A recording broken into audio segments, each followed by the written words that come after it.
면 그 분노를 잘 다스려서 조절을 해서 이렇게 그 상황에 적응을 해야 되는데 폭발이 되는 거예요.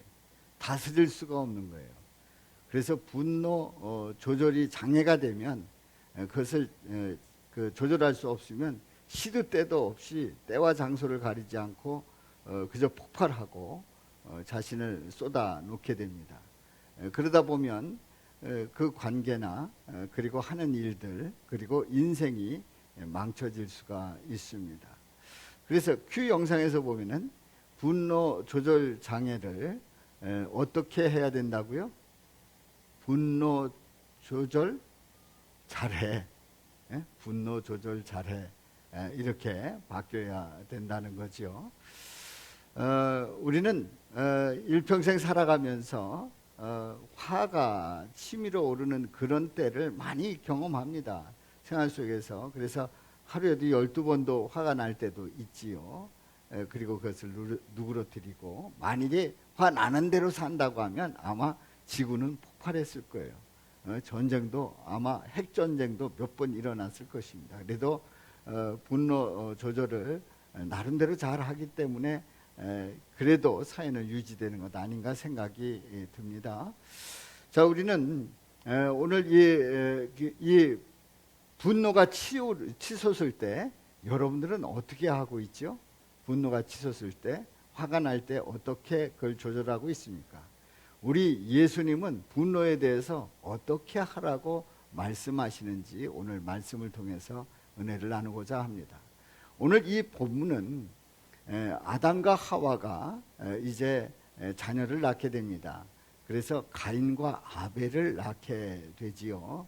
그래서 가인과 아벨이 이제 성장을 해서 나름대로의 그러한 일을 통해서 주님 앞에 그 제물을 드립니다.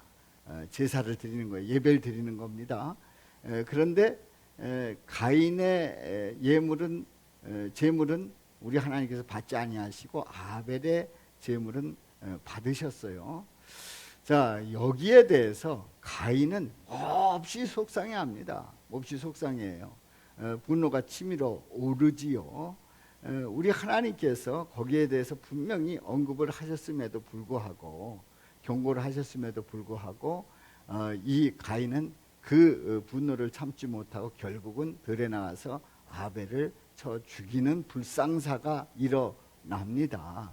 그렇다고 하면 우리는 그 분노라고 하는 것이 어떤 건가? 이 분노는 사실은 하나님도 화를 내실 때가 있어요. 그런데 그 화를 내시는데 그 화가 어떤 화인가를 봐야 합니다. 그래서 에베소서에서 사도 바울은 이렇게 고면하고 있습니다. 4장 26절 27절에서 우리 다 같이 읽어봅니다. 분을 내어도 죄를 짓지 말며 해가 지도록 분을 품지 말고 마귀에게 틈을 주지 말라. 네, 분을 내어도 뭐 하지 말라고요? 죄를 짓지 말라고요. 우리는 분노의 감정이 있어요. 그러니까 우리가 사람으로 창조되고 이제 살아가면서 분노할 수 있다는 거예요. 하나님도 화내실 때가 있으셨던 것처럼 우리에게도 분을 낼 수 있다는 거예요. 그런데 그 분을 통해서 죄를 지으면 안 된다는 거죠. 죄를 지으면 안 된다는 거예요. 이 죄를 짓는다고 하는 건 하나님을 대적하거나 하나님의 뜻과 상관없이 그리고 내 뜻대로 가려고 하는 그 죄는 짓지 말아야 된다는 거예요. 그리고 이 분은 해가 지도록 품지 말라는 겁니다. 해가 지도록. 그러니까 하루를 넘기지 말라는 거예요. 그날 풀으라는 얘기예요. 그런데 이 분은 놀랍게도 마귀에게 틈을 주게 되는 그런 감정입니다. 마귀에게 틈을 주지 말라. 분을 계속 품고 있으면 마귀가 어느 틈엔가 들어옵니다. 근데 이 마귀는 아주 좁은 틈도 들어갈 수 있어요. 또 우리가 보이지 않는 곳으로 들어올 수도 있어요. 그런데 그것 중에 하나가 분이에요. 분한 마음을 가졌을 때에 마귀가 우리를 조절을 하고 그리고 우리에게 더 악한 마음을 주고 그리고 그 분을 점점 키워서 그야말로 성냥불 만한 그러한 분이었는데 완전히 원자폭탄이 되게 하는 그런 일들이 벌어집니다. 왜 그렇습니까? 마귀에게 틈을 주었기 때문에 그렇습니다. 우리는 이 분노 때문에 우리는 분할 수도 있어요. 그런 감정을 통해서 나의 상태를 점검해 보게 합니다만은 그것 때문에 죄 짓지 말아야 되고요. 그리고 마귀에게 틈을 주지 말아야 한다는 것을 우리에게 말씀하고 있습니다. 그래서 오늘 이 본문 말씀을 통해서 세 가지 질문을 던져봅니다. 첫 번째 질문은 인간은 하나님 앞에서 일평생 해야 할 일이 뭐냐 말이에요. 인간은 하나님 앞에서 일평생 해야 할 일이 뭘까요? 첫 번째 질문. 두 번째 질문이에요. 드려진 재물을 받거나 받지 않을 수 있는 권한이 누구에게 있느냐 말이에요. 이 권한이 하나님에게 있는가 인간에게 있는가 누구에게 있는가 하는 질문을 던져봅니다. 세 번째 질문은 인간은 죄를 다스려야 하는데 과연 죄를 다스릴 수 있느냐 말이에요. 이것이 세 번째 질문입니다. 하나님의 형상대로 지음받은 인간은 사실 그 마음을 잘 다스렸기 때문에 마음이 평안했어요. 그래서 에덴 동산에서 하나님과 교제 나눌 때의 그 모습은 또 그때의 그런 마음은 평안한 마음이었습니다. 불편함이 없었습니다. 그런데 죄를 짓고 타락한 이후의 인간은 그 마음속에 분노가 쌓이고 그리고 그 분한 마음으로 인해서 이제 하나님을 대적하게 되고 그리고 하나님보다는 내 뜻을 구하는 그런 인간의 모습으로 이 죄인된 모습으로 타락을 하지요. 그래서 이제 잠시 후에 보겠습니다만은 선악의 기준이 누구냐 말이에요. 선악의 기준이 하나님께 있지 않고 나에게 있다는 생각을 가졌기 때문에 내 뜻대로 되지 않으면 화가 나는 거예요. 내 마음대로 모든 것이 다 돌아가야 마음이 후련하지 내 뜻이 조금 더 거슬리거나 또 막히거나 이렇게 되면 서로 이렇게 그 이야기를 하면서 또 서로 찾아가면서 주님의 뜻이 무엇인가 주님의 뜻과 상관없이 그저 내 뜻대로 되지 않은 것 때문에 화가 나고 분이 그 폭발하게 된다는 사실이지요. 자, 첫 번째 질문입니다. 첫 번째 질문. 인간은 하나님 앞에서 일평생 해야 하는 일이 무엇일까요? 어떤 일일까요? 자, 아담이 하와와 동침을 합니다. 그리고 에덴 동산에서 이제 추방되고 나서의 일입니다. 동침을 하고 이제 자녀를 낳습니다. 그래서 이 아담의 고백은 자녀를 낳는 것에 대해서 이렇게 고백을 하고 있어요. 내가 여호와로 말미암아 득남하였다. 하나님으로 말미암아 득남하였다. 결국은 자녀를 낳는다는 것은 하나님께서 허락해 주시기 때문에 낳는다는 사실을 꼭 기억하시기를 바랍니다. 여호와로 말미암아 득남하였다. 그래서 가인을 낳고 아벨을 낳습니다. 또한 우리는 성경을 보면서 이 창세기의 말씀을 볼 때마다 아담의 시대 때에 늘 생각하기를 아담과 하와 그리고 가인과 아벨만 있는 것으로 생각을 합니다. 네 식구 산 것으로 생각을 해요. 그런데 아닙니다. 이제 가인과 아벨을 낳은 다음에 이 아담과 하와는 몇 년 동안 살았어요?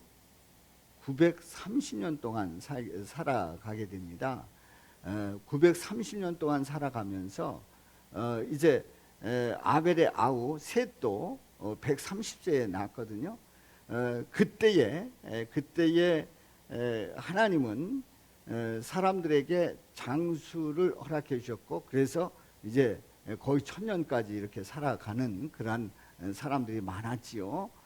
그래서 그 당시에 아담과 하와가 930세까지 살아가면서 이제 가인과 아벨 셋만 낳은 게 아닙니다. 그 뒤로 자손들을 계속 낳고 해서 그때의 인구가 우리가 생각하는 것보다 훨씬 더 많은 인구가 있었다는 거지요. 생각해 보세요. 2년에 한 번씩 낳는다 생각을 해보세요. 그 건강한 분들이. 그렇다고 하면 그 자손의 자손을 낳고 하다 보면은 많은 인구가 있는 거죠. 그래서 우리는 성경을 볼 때마다 그냥 그때의 인구가 이렇게밖에 안 돼, 4사람밖에 안 된다. 아닙니다. 그러면 성경은 왜 이렇게 기록했느냐? 성경에서 예수 그리스도를 초점해서 기록한 이 성경은 예수 그리스도를 나타내는 그 과정 속에 필요한 사람들만, 거기에 관련된 사람들만 기록된 것이지 그 세계 모든 사람들을 다 성경에다 기록하지 않았다는 사실입니다. 그래서 창세기에 아담과 하와, 가인과 아벨, 그 이후로 자녀를 낳고 낳는 그 과정 속에서 그 외에 다른 가족들도 많았다는 사실을 먼저 꼭 유념해 두시기를 바랍니다. 그래서 가인이 사람들이 나를 칠까 두려워한다. 아니, 그때 인구가 4명밖에 없었는데 누가 나를 친다는 건가? 누가 가인을 친다는 건가? 이러면서 이 성경을 문제를 찾는 사람들이 공격을 할 때 글쎄 이러는데 아닙니다. 그때는 인구가 많았다는 거지요. 자, 이렇게 이제 등남을 했습니다. 이제 등남을 했는데 이들이 자라고 이제 나름대로 수확을 거두었어요. 그래서 이제 아벨은 양을 치는 사람이었고요. 가인은 농사를 짓는 사람이었어요. 그래서 아벨은 양떼의 첫 새끼들과 양떼의 기름을 제물로 하나님 앞에 가져오게 되고, 가인은 땅에서 난 것들, 그 곡식을 여호와께 제물로 가져옵니다. 자, 이렇게 이제 제물로 가져왔습니다. 이 제물로 가져왔다라고 하는 얘기는 주님 앞에 제사를 드렸다는 거예요. 예배 드렸다는 겁니다.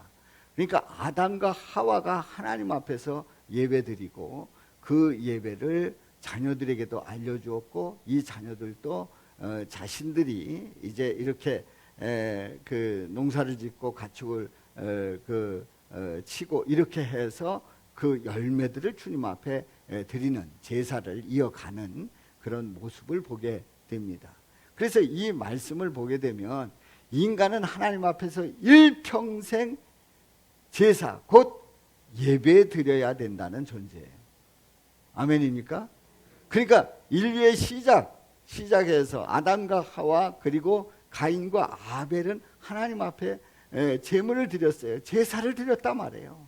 예배를 드렸단 말이에요. 인류가 시작되는 그때부터 시작한 그 제사는, 그 예배는 모든 인간들에게 다 해당되는 말씀이에요. 그래서 우리는 오늘날 이렇게 예수님의 이름으로 예배를 드리며 하나님께 영광 돌린다는 사실을 기억하시기를 바랍니다. 그러면 안 드리는 사람은 뭐냐? 안 드리지 않아요. 모든 사람이 다 드리는 거예요. 알고 보면 다 드리는 거예요. 뭐 다른 종교를 가지고 그리고 나름대로의 의식 속에서 절대자를 두려워하는 마음이 있단 말이지요. 그래서 인간은 모두가 다 하나님 앞에 제사 드리게 되어 있습니다. 우리는 하나님 앞에 예배한다는 것이 얼마나 큰 축복인지를 꼭 기억하시기를 바랍니다. 두 번째 질문입니다. 드려진 제물을 받거나 받지 않을 수 있는 고난이 누구에게 있을까요? 누구에게 있을까요? 오늘 이 말씀을 보면서 우리는 이런 아쉬움이 있어요. 아니, 하나님께서는 가인의 제물이든지 아벨의 제물이든지 그냥 가져왔으면 다 받아주시면 뭐 그런 불상사가 없었을 텐데 왜 받아주시질 않으셨을까? 왜 받아주시질 않으셨을까? 이런 질문을 던질 수 있습니다. 그래서 나름대로 성경을 보면서 제물을 그러니까 아벨의 제물은 연락하시고 가인의 제물은 연락지 않으신 이유가 뭐냐를 찾아볼 때에 이렇게 그 분석하는 분들도 이렇게 해석하는 분들도 있어요. 가인은 곡물로 피제사가 아니기 때문에 제사가 드려지지 않았고, 아벨은 피의 제사를 드렸기 때문에 양의 새끼를 드렸기 때문에 피의 제사를 드렸기 때문에 우리 주님께서 받으셨을 거다, 이렇게 해석을 하시는 분들이 있습니다. 그런데 말입니다. 그런데요, 곡식은 안 되고 그 양의 제물만 우리 주님께서 받으시는 거 아닙니다. 제사법에 보면은 곡식으로도 드릴 수가 있어요. 그러니까 곡식이기 때문에 받지 않으셨고 양이기 때문에 받으셨다 아니라는 거예요. 여기서는 제물이 중요한 게 아니었습니다.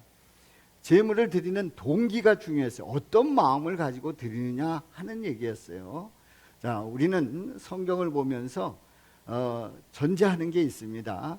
아담과 하와가 이제 죄를 범했을 때에 누구의 유혹을 받아요? 뱀의 유혹을 받습니다. 그런데 뱀의 저주가 있는데요. 그 여자의 후손이 그 뱀의 머리를 칠 것임을 말씀을 하고 있습니다. 또 아담과 하와가 에덴 동산에서 쫓겨날 때에 뭘 입혀주셨어요? 가죽 옷을 입혀주셨습니다. 자, 가인과 아벨이 이제 자라면서 엄마 아빠에 대해서 이제 묻고, 또 어떻게 만났느냐, 그리고 어떻게 살았느냐, 그리고 에덴 동산에 있을 때는 어떠셨느냐, 뭐 이렇게 하면 이제 이런저런 이야기를 나눌 때에 여러 가지 이야기를 하면서, 바로 우리가 에덴 동산에서 추방될 때에는 가죽 옷을 입었단다. 근데 그 가죽 옷을 입을 때에 이미 하나님께서는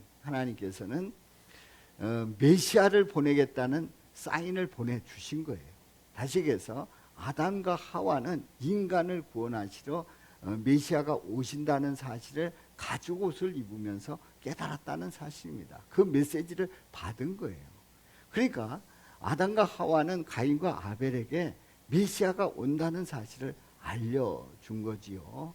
그런데 가인은 에덴 동산에서 선악을 알게 하는 나무의 실과를 따먹지 않았어요. 그러나 아담과 하와의 자손인데 맏아들입니다. 장자입니다. 그렇기 때문에, 그렇다면 메시아가 온다고 하면 내가 메시아가 되지 않는가 하는 착각을 했을 수 있다는 거지요. 아벨은 그런 생각이 없습니다. 자, 이제 내가 메시아가 될 수 있다라고 하는 그 생각, 내가 메시아가 되고 싶어하는 그 생각은 다른 말로 바꾸면요, 선악의 기준이 바로 그 메시아에게 있다는 사실입니다. 그렇기 때문에 그 드려진 예물을 받거나 받지 않을 수 있는 그 고난은 선악의 기준임을 말하고 있는 거예요. 다시 얘기해서 가인이 생각을 했을 때에 내가 메시아가 될 수 있다고 생각하면 선악의 기준이 누구에게 있다는 거예요? 가인에게 있다는 거예요. 가인이 생각하기를 선악의 기준이 내가 될 수 있다는 생각을 하는 거예요. 자, 이런 상황에서 지금 하나님 앞에 제사를 드렸어요. 그런데 하나님은 아벨의 제사를 받으셨는데 가인의 제사는 받지 않으셨어요. 그 마음을 보신 겁니다. 지금 그 이유를 어떻게 알 수 있습니까? 아벨은 차자고 둘째 아들이고, 그리고 내가 메시아 된다고 하는 선악의 기준이 나에게 있다는 생각을 하지 않고 오직 하나님 앞에 나갔고 하나님 앞에 예물을 드렸어요. 그런데 가인은 장자예요. 그리고 내가 그렇다면 여자의 후손에게서 메시아가 나올 수 있다고 하면 내가 메시아가 될 수 있다는 생각을 가졌단 말이지요. 선악의 기준이 나에게 있단 말이에요. 그랬는데 제물을 드렸는데 딱 보니까 나의 제물은 받지 않으시고 아벨의 제물은 받으셨어요. 그때에 이 아벨은 그냥 감사할 뿐인데 이 가인은 속에서 뭐가 치밀어 오릅니까? 분이 치밀어 오릅니다. 그러면서 안색이 변합니다. 여러분들 화나면 얼굴 보면 알잖아요. 벌써 얼굴 보면 아무리 화났어 그러면 아니라고 그래. 근데 아니라고 하는데도 그 얼굴에 쓰여 있어. 그리고 썩소를 져요. 막 이렇게 웃으려고 해. 웃는데도 이쪽은 화가 나 있어요. 어째 안색이 변한 거예요. 안색이 변한 거예요. 그러니까 이 아벨의 마음속에는 선악의 기준이 누구에게 있었다고요? 가인에게 있었어요. 가인 본인에게 있었어요.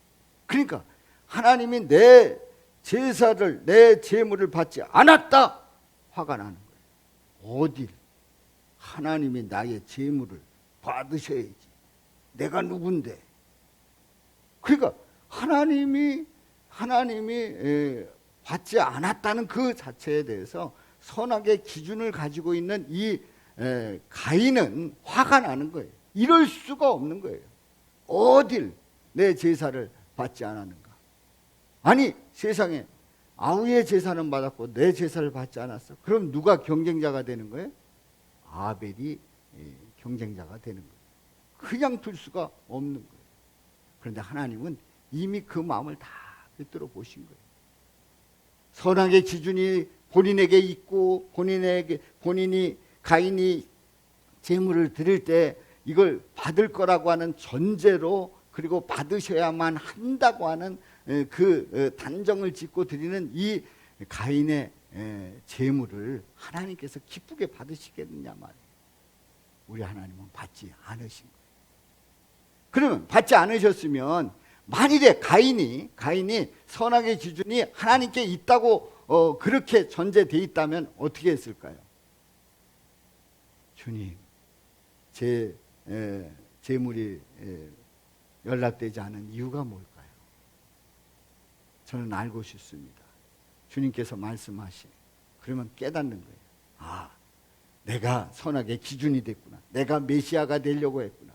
나의 제사를 받으셔야만 한다고 하는 그 전제를 가진 그 제사는 하나님께서 기뻐하시지 않는구나. 그걸 통해서 회개하지요. 회개하지. 그런데 선악의 기준이 자신에게 있기 때문에 하나님도 내 뜻대로 돼야 되는 거예요. 내 뜻대로 되지 않으면 마음에 안 드는 거예요. 하나님은 그 제사를 받지 않으신 거지요. 전능하신 하나님, 우리 모든 것을 다 아시는 하나님, 우리의 폐부까지도 다 아시고 세시고 머리털까지도 세신 받으시는 우리 하나님은 우리의 마음 중심을 정확하게 보셔요. 우리 인간은 사람의 마음을 다 알 수 없어요. 그런데 우리 하나님은 정확하게 보시는 거예요. 선악의 기준이 본인에게 있는, 그래서 자기 뜻대로 되어야 한다고 하는 이 가인의 제물을 우리 하나님은 받지 않으셨는데, 그 선악의 기준을 가진 메시아가 되겠다고 하는 이 가인은 결국은 화가 치밀어 오를 때에 우리 하나님께서 다 경고를 합니다. 자, 말씀을 봐요. 말씀을 봅니다. 말씀을 봅니다. 두 번, 네. 자, 여호와께서 아벨과 그의 제물은 받으셨으나 5절 다 같이요. 시작. 가인과 그의 제물은 받지 아니하신지라 가인이 몹시 분하여 안색이 변하니. 다 관찰하고 계신 거예요. 다 보고 계신 거예요. 우리 하나님께서 기뻐하지 않는 그런 모습이에요. 사랑하는 성도 여러분, 우리의 선악의 기준이, 나의 선악의 기준이 내가 되어야 하겠습니까? 하나님이 되어야 하겠습니까? 하나님, 곧 우리 예수 그리스도에게 선악의 기준이 있다는 사실입니다. 그러므로 제물을 받든지 받지 않든지 그 권한은 누구에게 있다는 거예요? 하나님께 있다는 거예요. 하나님께 있다는 거예요. 그래서 하나님의 뜻 가운데 하나님께서 받으시기도 하고 안 받으시기도 하는데 그때에 다 말씀해 주신다는 거지요. 그렇습니다. 선악의 기준은 나에게 있는 게 아닙니다. 하나님에게 있습니다. 메시아 예수 그리스도에게 있습니다. 그러므로 우리는 믿음 생활하면서 또 인생을 살아가면서 내가 내 뜻대로 안 되는 거에 대한 분노, 그 분노는 이루 말할 수가 없는 거예요. 내 마음대로 안 되는 거에 대한 분노가 늘 치밀어 오르는 겁니다.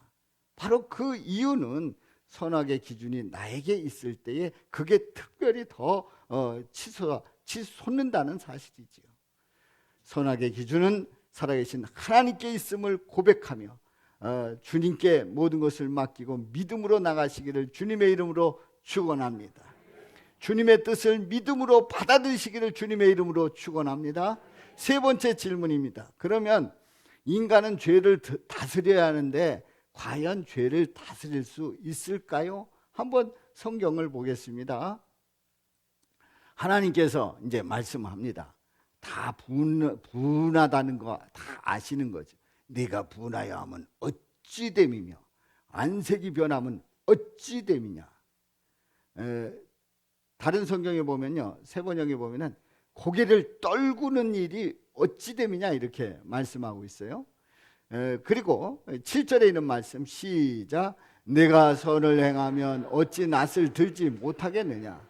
선을 행하지 아니하면 죄가 문에 엎드려 있느니라. 죄가 너를 원하나 너는 죄를 다스릴지니라. 아멘. 무슨 죄예요? 선악의 기준이 누구에게 있다는 거예요? 나에게 있다는 거예요. 나에게 있다고 하는 이거는 엄청난 큰 죄예요. 선악의 기준이 나에게 있다는 것은 메시아가 나라는 사실이에요. 내가 주관자라는 사실이에요. 자, 그래서 죄가 너를 원하나 너는 죄를 어떻게 하라는 거예요? 다스리라는 거예요. 좀 더 구체적으로 얘기하면 그 분을 다스려야 된다는 거예요. 그 분한 마음, 그 화를 내가 지금 다스려야 된다는 것을 우리 하나님께서는 경고를 합니다. 그런데요, 이 말을 듣고 선악의 기준이 자신에게 있다고 생각하는 이 가인은 그 말을 듣고 아멘, 아멘, 저는 죄를 다스리겠습니다. 분노야, 물러가라. 나의 주권은 하나님께 있다. 선악의 기준은 나에게 있는 게 아니라 하나님께 있다. 선언하고 돌아섰습니까? 아닙니다. 아닙니다. 여전히 그 분한 마음을 떨굴 수가 없습니다. 아벨을 들로 불러냅니다. 그리고 아벨을 돌로 쳐 죽입니다. 이 인간 때문에, 이 아우 때문에 내가 존심이 상한다. 이 인간 때문에 내가 하나님 앞에 드리는 그 예물이 제물이 받아지지 않았다. 그래서 아벨을 쳐 죽이지요. 사랑하는 성도 여러분, 이런 과정 속에서 보게 되면 인간은 죄를 다스릴 수 있다고요? 없다고요? 없다는 사실을 보게 됩니다. 그래서 예수님 오셨습니다. 그래서 예수님 오셔서 십자가에서 고난을 받으시고 피 흘려 죽으시면서 그 죄를 사해 주신 줄로 믿습니다. 그래서 우리는 이 죄를 어떻게 다스려야 되느냐? 내 힘으로는 한계가 있어요. 내 힘으로는 나름대로 노력하고 나름대로 큰 숨을 내쉬기도 하고 또 뭐 머리를 정리하기도 하고 또 사랑하는 마음을 품고자 하는데 여전히 그 선악의 기준이 내게 있을 때는요, 이 죄는 가시지 않아요. 그런데 예수님을 영접하면, 나를 위해서 죽으신 예수님을 영접하고 그 예수님 앞에 엎드리면 우리 예수님께서 다스려 주시는 줄로 믿습니다. 붙잡아 주시는 줄로 믿습니다. 나의 그리스도가 되시는 우리 예수님께서 우리 죄를 이기게 하시는 줄로 믿습니다. 분노를 삭히게 하시고 그리고 나의 모습이 어떤 모습인가를 정확하게 보게 하신다는 사실을 꼭 믿으시기를 주님의 이름으로 축원합니다. 자, 우리는 예수님이 붙잡히실 때 가룟 유다가 신호를 다 짜가지고 내가 입 맞추는 그 사람이 바로 너희들이 체포할 사람이다. 와서 입 맞춥니다. 그리고 군인들이 와서 이제 예수님을 체포하려고 달려듭니다. 그때 당당하게 맞서는 사람이 있었습니다. 그는 칼을 가졌습니다. 그 칼의 실력은 이루 말할 수 없는 대단한 실력을 가지고 있어요. 그가 누굽니까? 베드로입니다. 베드로는 갈릴리 바다에서 어부로서 고기를 잡아가지고 회를 치던 사람이었어요.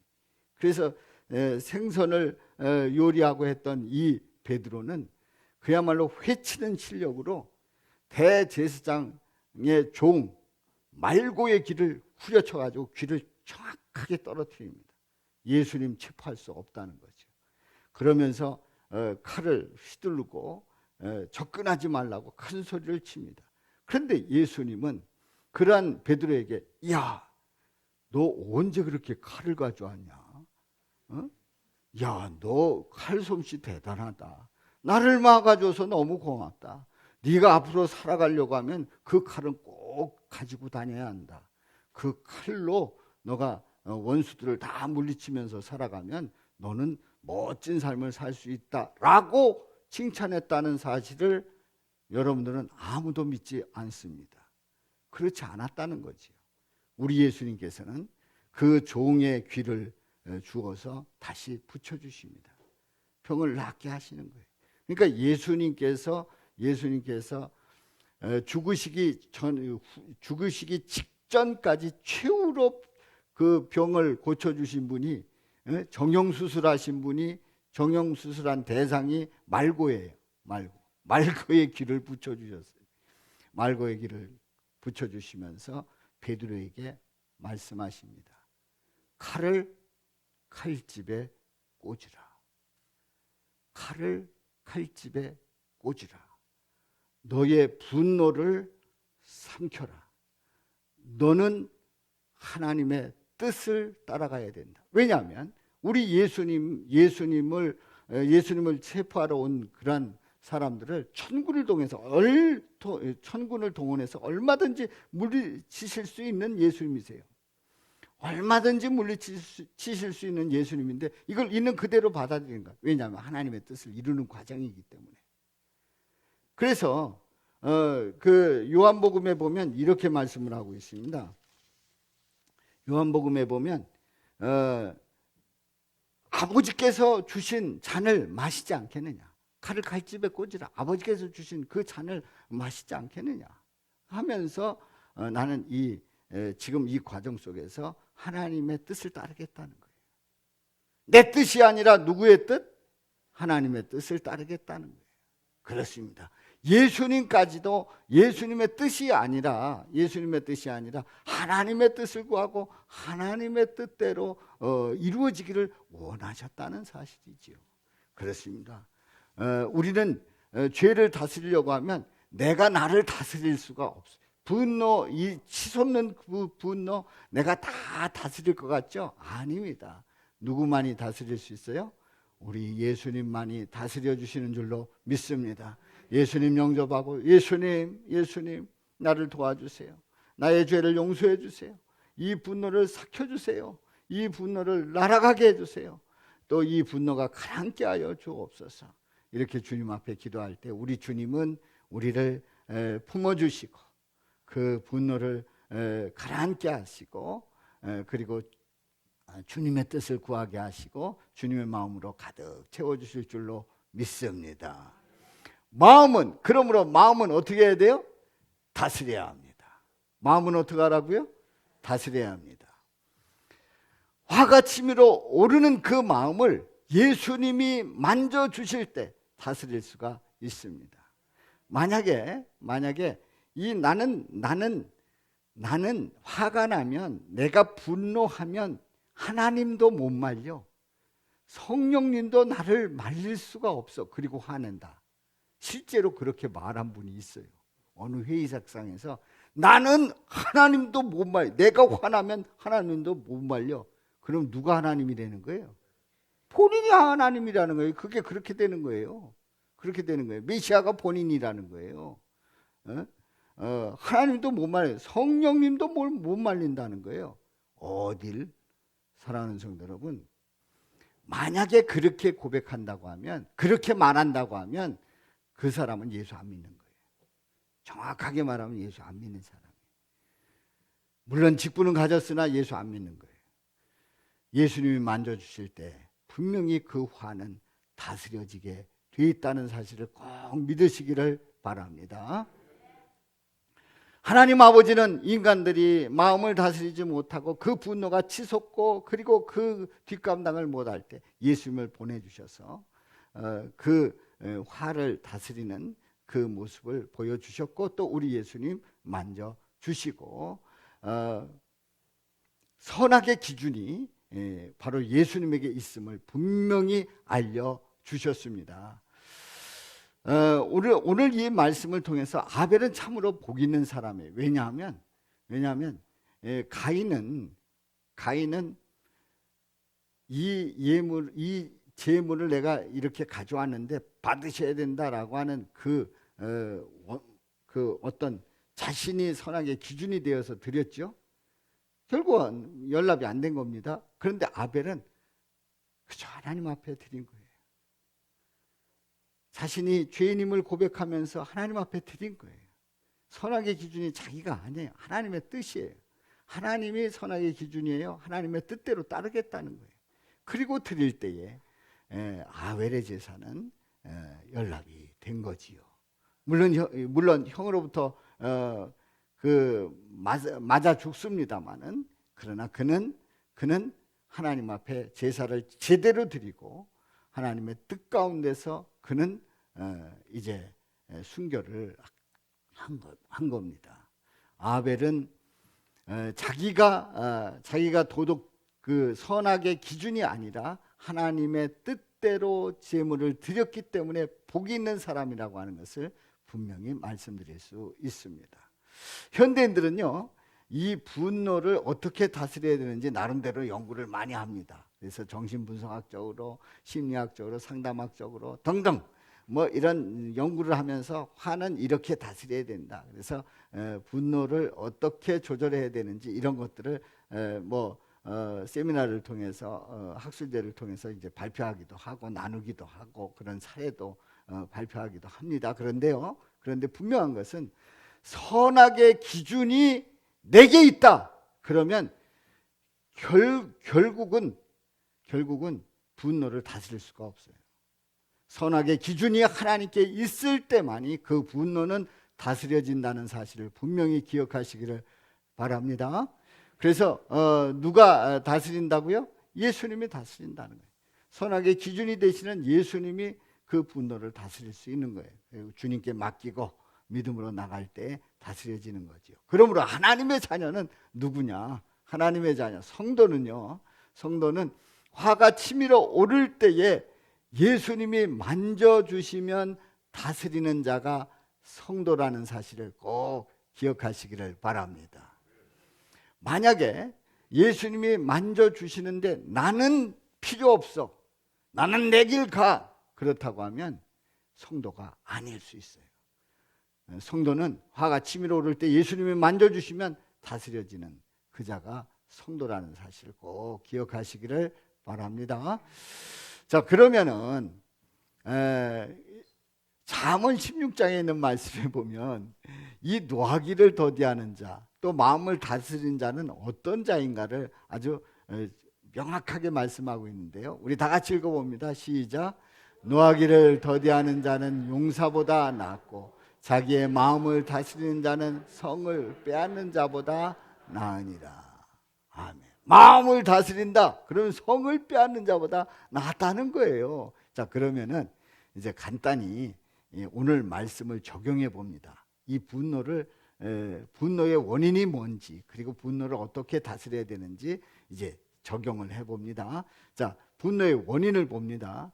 분노가 왜 일어나는가? 분노의 원인을 봅니다. 첫째는 거절감이에요. 거절감. 이 거절감 누구도 그랬어요? 가인도 그랬어요. 하나님이 받지 않으신 거죠. 그래가지고 그 거절감을 느낀 이 가인이 화가 났던 거죠. 그리고 내가 상대방으로부터 거절당했다 이런 느낌을 받으면 화를 팍 내는 분들이 있습니다. 근데 이 거절감은 어렸을 때 태어나서 또 성장하면서 느꼈던 그 기본적인 그런 마음의 상처들이 이렇게 거절감으로 성장해서 나타날 수가 있어요. 그래서 누가 나를 조금 싫어하는 것 같다, 조금 뭐 아니라고 하는 것 같다 그러면 그 분노를 참을 수가 없는 거예요. 그리고 분노의 원인이 두 번째는 낮은 자존감입니다. 이 낮은 자존감은 자존감이 낮기 때문에 나에 대한 평가가 스스로 평가절하가 돼 있어요. 평가절하가 돼 있어요. 그래서 이 낮은 자존감을 가진 사람들 중에 실제로 이런 분이 있어요. 어떤 분이 그 상황 속에서 갑자기 눈이 가운데로 딱 몰리더니 눈이 이만해지더니 펄펄 뛰는 거예요. 그러면서 자리를 박차고 막 이럴 수 있냐고 그러고 막 그래요. 그래서 왜 그런가 하고 이제 그분하고 조금 친밀했기 때문에 나중에 여쭤봤어요. 왜 그랬냐? 누가 나를 무시했다는 거예요. 근데 그 상황 속에서 무시한 상황이 아니었거든요. 제가 볼 때는 무시한 상황이 아니에요. 근데 본인은 무시로 받아들여요. 무시? 그런데 그분은 그 상황뿐만이 아니라 다른 상황 속에서도 무시자에 미음자만 들어가면 펄펄 뛰어요. 무시당하는 느낌만 들었다면 누가 뭘 했나? 누가 무시했나? 누가 아니라고 했나? 누가 뭐 내리 눌렀나? 아니에요. 뭐 인사를 해도 똑바로 해야지 그분한테서 이렇게 인사했다가는 큰일 나는 거예요. 왜냐하면 본인이 무시했다고 그래가지고. 아주 이 무시자만 들어가면 펄펄 뛰는 분이죠. 왜냐하면 자존감이 낮기 때문에 그래. 자기에 대한 평가가 낮기 때문에 누가 뭐라 그러면 나를 무시한 줄 아는 거예요. 이런 낮은 자존감이 이 분노를 폭발하게 합니다. 그리고 사고의 왜곡, 요거는요, 이 생각이 이렇게 좀 경직돼 있다는 겁니다. 사고의 왜곡은 생각이 경직돼 있다는 거예요. 이 사고의 왜곡 속에 실제 예는 흑백 논리 같은 게 그렇습니다. 흑백 논리. 딱 이렇게 얘기하다가 누구 지지해? A 후보를 지지해. 누구 지지해? B 후보를 지지해. 그러면 딱 갈라지는, 그냥 딱 갈라지는 거예요. 딱 갈라져가지고 너는 아냐, 막 이게 막 거기서부터 나오는 흑백 논리로 쫙 나네. 또 뭐 취미생활, 뭐 또 뭐 무슨 어떤 사람에 대해서, 또 어떤 일에 대해서 본인과 다르면은 쫙 갈라져가지고 이다 아니다를 그냥 분명하게 해가지고 뭐 얘기하려고도 안 해. 그게 이제 흑백 논리예요. 이게 사고가 경직돼 있기 때문에 그렇단 말이죠. 아니 이 사람은 저 사람 좋아할 수 있고, 이 사람은 또 다른 사람 좋아할 수 있고, 그 선호도가 다를 수 있는데 아니라는 거죠. 기질과 자기 이해에서 기질이 다르기 때문에 다르게 행동할 수도 있단 말이에요. 근데 자기와 다르면 그냥 아니라는 거예요. 이게 흑백 논리에 속하는 거죠. 또 이 사고의 왜곡, 경직된 그 모습은 부정적인 지각이에요. 뭐만 이렇게 들으면은 부정적으로 들리는 거예요. 아니라고 그냥 얘기했다 하면 무조건 마이너스요. 아니래. 얘기하면 아니라고 하고 시작해. 그래가지고 우리가 잘해보자 그러면은 망하려고 잘해보자고 한다. 이렇게 부정적인 그런 시각에서 보는 거예요. 그리고 극단적인 사고. 자, 제가 여기 있는 컵을 가지고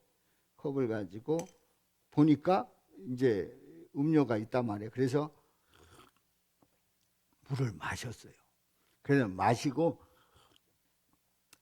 말은 느리지 말할 건 많지 막 이러니까 이제 막 급해가지고 놓다가 여길 딱 쳐가지고 이걸 놓쳤네요.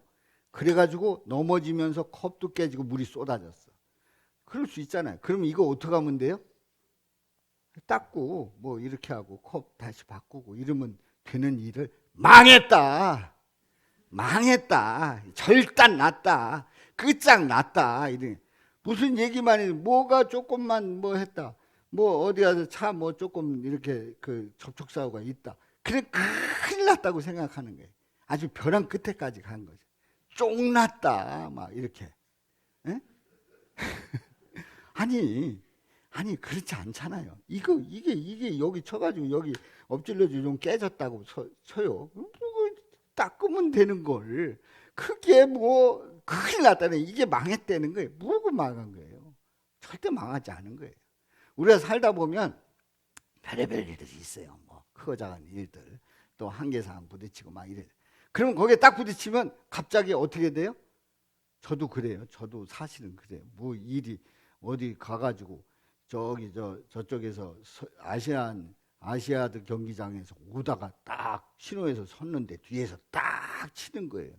그래가지고 제가 붕 떴는데 갑자기 이게 뭐지? 그러니 머리가 하얘지는 거예요. 아무 생각이 안 나는 거예요. 그러니까 우리는요 망한 게 아니에요. 끝난 게 아닌 거예요. 누구 안에 있으면?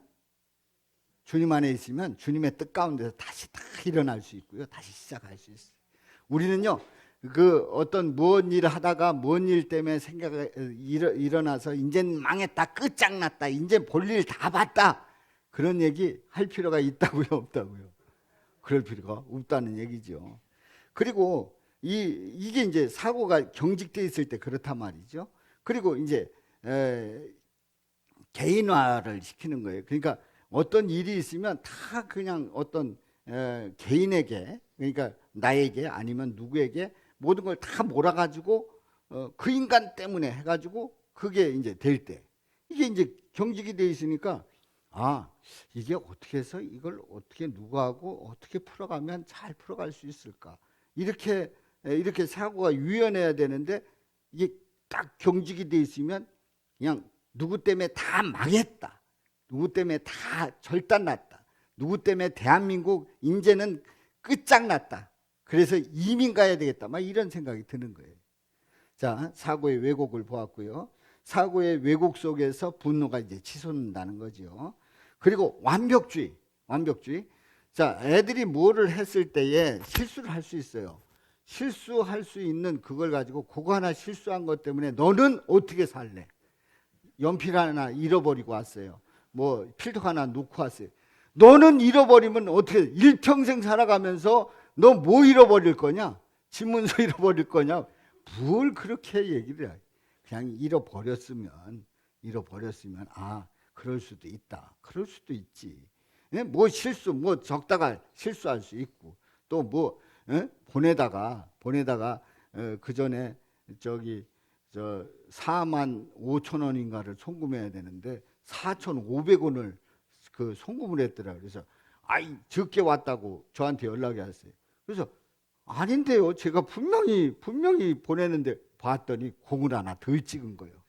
그럴 수도 있는 거지. 그것 때문에 너 인생 끝났다 내지는 너 그렇게 살아가지고 인생 어떻게 사냐, 그럴 필요가 없다는 얘기예요. 자, 우리는 분노의 원인을 봤어요. 이런 것 때문에 막 분노가 막 솟는단 말이죠. 그러면 분노는 어떻게 해야 돼요? 다스려야죠. 다스려야 돼요. 그래서 분노를 다스리려고 하면 우리는 분노를 인식해야 돼요. 내가 분노가 일어나고 있다는 사실을 알아야 돼요. 분노가 일어나는데 모르고 있잖아요. 그러면 이거 큰일 나는 겁니다. 아, 내가 지금 분노가 일어나고 화가 치밀고 있구나. 인정을 하면서 야, 너 화나고 있어. 이제 스스로 혼잣말로 하는 거죠. 그러면서 이 분노를 다스리는 아주 좋은 방법 중에 우리 다 같이 시작, 심호흡을 하는 거예요. 시작. 이러면 여유가 생겨요. 그래도 분노가 치밀은다. 그러면 어떻게 해야 돼요? 또 한 번 해야 돼요. 그래서 우리가 막 긴장하고 그럴 때 가끔 한숨 쉴 때가 나와요. 한숨 쉴 때 그거 잘하는 거예요. 제가 좀 말이 느리고 더듬는 거가 유익한 게 이거를 할 수 있는 기회가 많은 거예요. 말을 더듬다 보면은 막 이래가지고 기회가 막, 이게 저에게는 장점이에요. 저에게는 장점이에요. 말 더듬죠, 느리죠. 그러다 보니까 말 더듬을 때 한숨 쉬고 이제 근데 제가 어느 때에 말이 따다다닥 나간다. 그러면 말 실수할 때 있어요. 안 해야 될 말을 할 때가 있어요. 그러니까 우리는 화가 났을 때, 분노를 다스릴 때 심호흡을 하는 거예요. 그리고 화를 가라앉히는 말을 자신에게 해야 됩니다. 야, 너 화났지? 이제 좀 다스려야 되지 않겠느냐? 너 가인 생각 안 나냐? 야, 너 좀 다스려라. 우리 주님이 너를 만져주신다. 나를 만져주신다. 야, 근영아, 좀 화를 가라앉혀. 이런 말을 하는 거예요. 그래도 안 된다. 그래도 안 된다. 그러면 어떻게 해야 돼요? 그 자리에서 피하는 거예요. 그 자리에서 떠나는 거예요. 근데 그 자리에서 떠나는데 또 뭐한 사람들은 나를 무시해서 떠나 막 이러면서 나를 못같이 여겨가지고 떠나. 그래가지고 발목 붙잡고 팔 붙잡고 막 옷 붙잡아서 찢어지고 막 이러면은 그건 들어왔다가는 어떤 상태가 나요? 난리 나는 거예요. 눈탱이 밤탱이 되기도 하고. 그러니까 떠날 때는 그냥 두어야 돼요. 잠시 나갔다 들어오게 돼. 심호흡하고 올 수 있도록 해야 돼요. 그래서 근데 이제 부부 가정에서는 나갈 때에 나를 무시해서 나가 이리고 시비 걸지 말고 미리 멀쩡할 때 다 얘기를 해도 내가 화나면 밖에 나갈 때 그래서 나가는 거니까 그렇게 알아라. 그거를 미리 다 얘기를 해둬야지.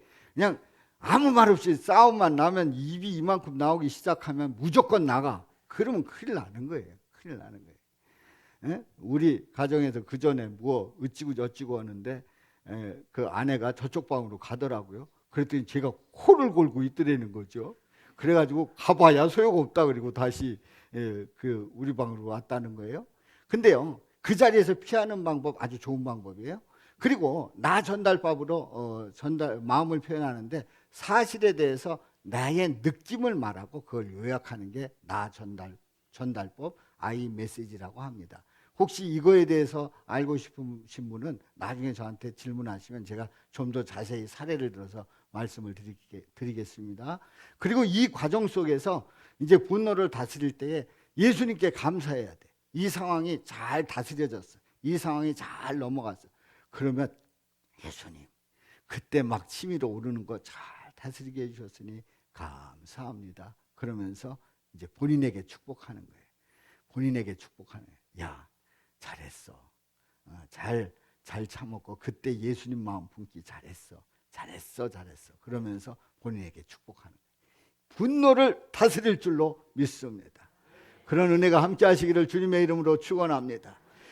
그래요. 우리는 살아가다 보면 가정에서 또 뭐 직장에서 또 뭐 사회에서 친구들끼리 또 교회 안에서의 그 모임 속에서 이런 일들이 얼마든지 일어날 수 있어요. 분노가 일어나는 상황이 발생할 수 있어요.